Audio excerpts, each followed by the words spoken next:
Fourth semester Sanskrit పిల్లలు ఎవరైనా సరే మీరు చదవాల్సింది. మొదటి ప్రశ్నలో మీకు మొదటి భాగంలో వివేకానంద విజయము అంటే అక్కడ వివేకానంద విజయంలో కవి పరిచయం ఫస్ట్ మీకు వస్తుంది. అంటే ఇక్కడ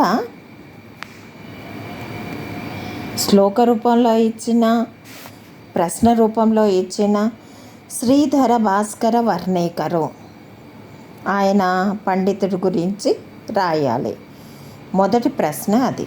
సందర్భము రెండవ ప్రశ్నకు వచ్చేటప్పటికి విశ్రుత చరితము దాంట్లో నుంచి నాకు ఇంపార్టెంట్ అనిపించినవి నేను చెప్తున్నాను. కృదంతి రూపాని మూడవ ప్రశ్న.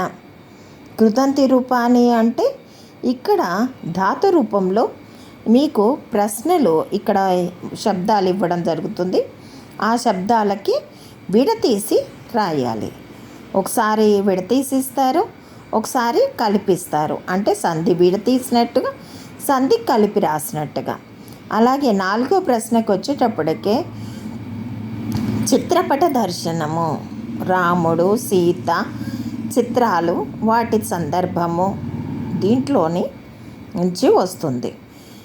ఐదో ప్రశ్నలో ధ్రువోపాఖ్యానంలో లఘు ప్రశ్న అంటే కవి పరిచయం పివి కాణే గురించి మనకి ఇక్కడ రాయాలి. కృతంతి రూపాన్ని 3, 6, 10 దీంట్లో మీకు గ్రామర్ పార్ట్లో నుంచి వస్తుంది.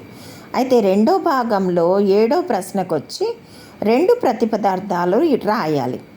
2 ప్రతిపదార్థాలలో మీకు 4 ఇస్తారు. 4 నుంచి 2 రాయాలి. దీంట్లో మీకు 8వ ప్రశ్నలోకి వచ్చేటప్పటికే చిత్రపట దర్శనము అథవా వివేకానంద విజయము ఈ రెండిట్లో నుంచి ఒక ప్రశ్నకి మీరు సమాధానం అంటే స్టోరీ రాయాలి. అలాగే మీకు 9వ ప్రశ్నలోకి వచ్చేటప్పటికే ధ్రువోపాఖ్యానము, విశ్రుత చరితము ఈ రెండిట్లో నుంచి ఒకటి రాయటం జరుగుతుంది. అంటే ప్రశ్న రూపంలో ఇస్తారు, దానికి కథ మీరు రాయవలసి ఉంటుంది. ఇక్కడ 10వ భాగంలో 10వ ప్రశ్నకు వచ్చేటప్పటికే కృతంతి రూపాన్ని, విశ్రుత అంటే ఏంటి, ధాతు రూపం.